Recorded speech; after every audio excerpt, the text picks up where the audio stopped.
कि जब कोई कन्या ना थी इसलिए उनको कुंती के साथ में विवाह बाद में हुआ, पहले नहीं। और कुंती ने दुर्वासा की सेवा की तो दुर्वासा ने ऐसी शक्ति, ऐसा आशीर्वाद प्रदान किया कि ये जिस देवता को भगवान तक को चाहे जहां चाहे वहां रोक ले। एक बार कुंती बुआ ने कृष्ण को भी रोक दिया। भगवान ने कहा मांग लो, कहा मांगने के लिए नहीं, तो भगवान ने वहां पर बिना विवाह के पुत्र दिया जिसको हम लोग कर्ण नाम से जानते हैं। प्रथा की छोटी बहन श्रुतदेवा का विवाह कुरुष देश के अधिपति वृद्ध शर्मा के साथ हुआ। उन्हीं के गर्भ से दंत वक्र हुआ है। श्रुतश्रवा कन्या का विवाह चेदिराज दशघोष से हुआ है, जिसका पुत्र शिशुपाल हुआ है, जो कृष्ण की बुआ का लड़का था। भगवान ने इनको वरदान दिया था कि 99 तक तुमको हम छुएंगे नहीं, और जब 100 अपराध करोगे चाहे गाली ही क्यों न देना, तो 100 पर तुम्हारा हम फिर बेड़ा पार कर देंगे। वसुदेव की एक पत्नी नहीं थी। व्यास जी ने लिखा है पौरवी रोहिणी भद्रा मदिरा रोचना इला देवकी, ये पत्नियां थी। कौशल्या के एक केसी नाम का बालक हुआ है। इला से उर्वलक आदि ये सब यदुवंशी आगे चलकर कहलाएंगे। वसुदेव ने सहदेवा से 8 और देवकी से 8 पुत्र जन्मे हैं। देवकी के 8 पुत्र है कीर्तिमंत, सुसेन, चंद्रसेन, भद्रसेन, उदारधि, ऋजु, सम्मर्दन, भद्रम, संकर्षण और स्वयं हरीश्वरम कृष्ण भगवान। भद्रसेन, ऋजु, संवर्धन, भद्र और शेषावतार बलराम ये सब अवतारी थी। जो परीक्षित की दादी थी सुभद्रा,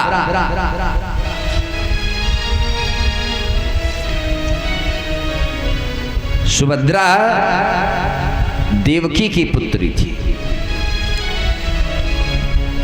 जब इस धराधाम पर, अब देखो भगवान कृष्ण की कथा है अनुसरणीय और राम जी की कथा अनुकरणीय। राम जी ने जो किया वो सभी को करना चाहिए।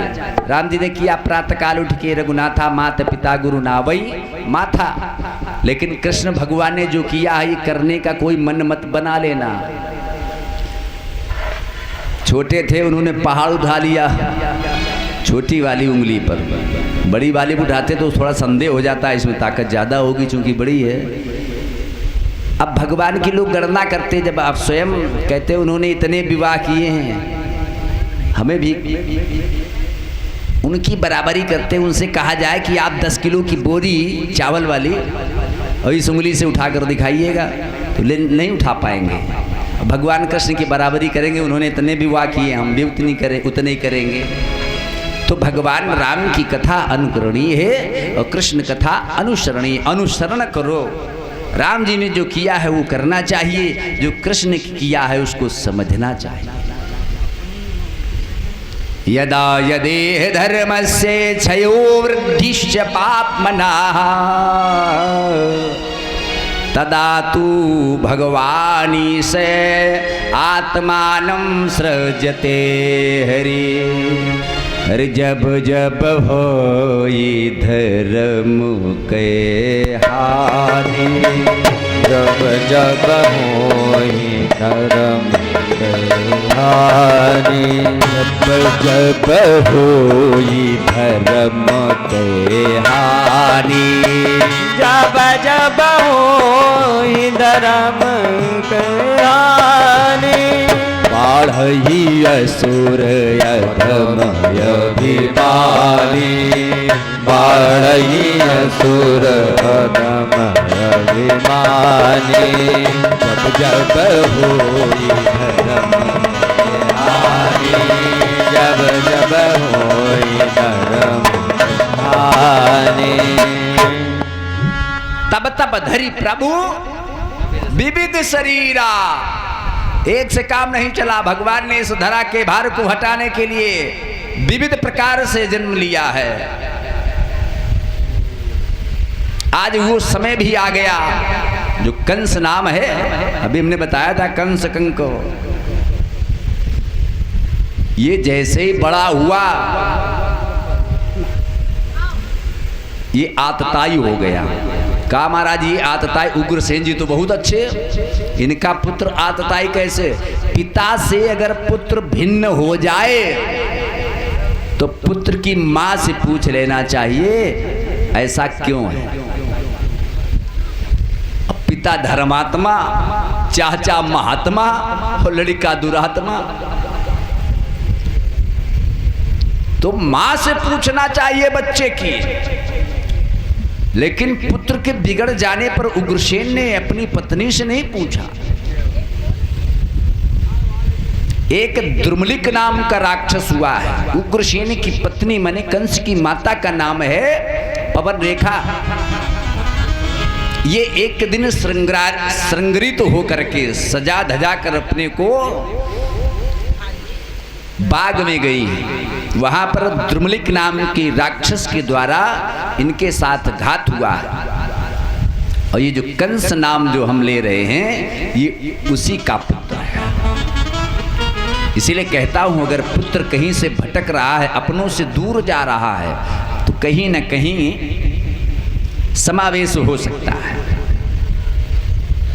अब जैसे कंस बड़ा हुआ तो पैदा होते ही बालक के, अब सुनो, जन्म से ही सुन लो, आधी तूफान मचाने लगी, बिजली चमकी, आकाश हिला, वह महाप्रलय दर्शाने लगी।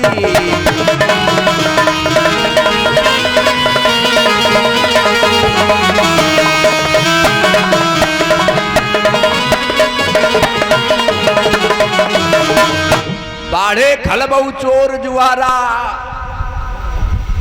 अजय परधन लंपट पर दारा, माँ नहीं मात पिता नहीं देवा, और साधुन सन करवावई। भोले बाबा कहते हैं अपनी प्रिय से, जिनके ये आचरण भवानी ते जाने हो।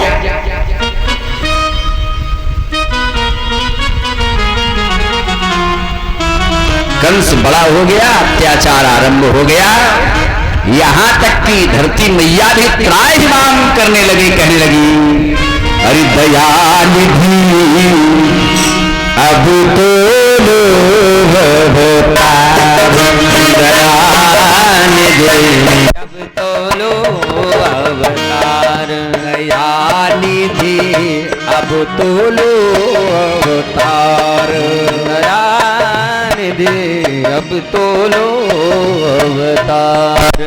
प्रबल हुआ है असुरों का, शीघ्र करो संहार,